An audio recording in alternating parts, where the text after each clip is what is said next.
દાઉદી વોરા સમાજના social media ગ્રુપમાં દાઉદી વોરા સમાજના સર્વોચ્ચ ધર્મગુરુ ડોક્ટર સૈયદના મુફદ્દલ સૈફુદ્દીન સાહેબના સુરત ખાતેના વહીવટીકર્તાઓ સામે આક્ષેપોને લઈ વિવાદ સર્જાયો હતો. દાઉદી વોરા જમાત ટ્રસ્ટ સુરત દ્વારા પોલીસ કમિશનર કલેક્ટરને આપવામાં આવેલા આવેદનપત્રમાં મુસ્તફાભાઈ ડોડિયા તથા સબ્બર દાઉદ સોના 60ની કહેવતો ટિપ્પણીઓને સૈયદના સાહેબ વિરુદ્ધની ઉશ્કેરણીજનક ટિપ્પણીઓ ગણાવી સમાજની લાગણી દુભાવનારો સામે કાર્યવાહી કરવા માંગ કરી છે, જેને લઈ આજે મોડી રાતે દાઉદી વોરા સમાજના યુવાનોએ જાપા બજારની શેરીઓ અને નાનપુરા ડચ ગાર્ડન ખાતે સૈયદના સાહેબની હવેલી પાસે જુલુસ કાઢી કોમના દુશ્મન મુર્દાબાદ, દાવતના દુશ્મન મુર્દાબાદ અને નારે તકબીર અલ્લાહુ અકબરના નારાઓ લગાવી સોશિયલ મીડિયા ગ્રુપમાં ટિપ્પણી કરનારો સામે દેખાવો યોજતા માહોલ તંગ બન્યું હતું. અચાનક શરૂ થયેલા દેખાવોને પગલે પોલીસ દોડતી થઈ હતી.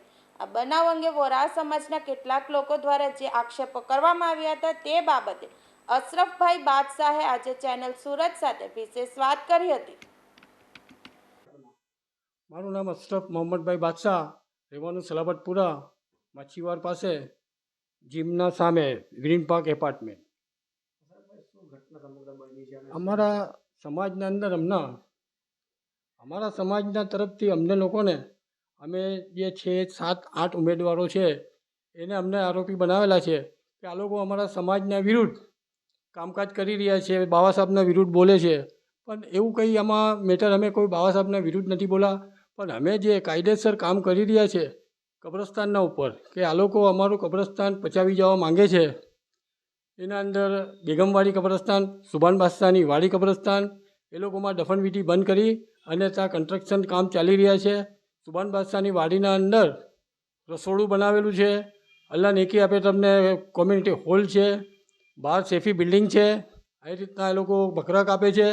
એ બાબત પર અમે જાગૃત એક નાગરિક તરીકે અમે ઊભા થયા અને આ એક અભિયાન ચાલુ કરો તો આ લોકોને અમે ગુજરાત સરકારમાં લેન્ડ ગેમિંગ એ બધી ફરિયાદો કરી, એના આધારે એ લોકોની તપાસ ચાલુ થઈ તો એ લોકોએ અમારા વિરુદ્ધ આ રીતના ખોટા કામો કરેલા છે.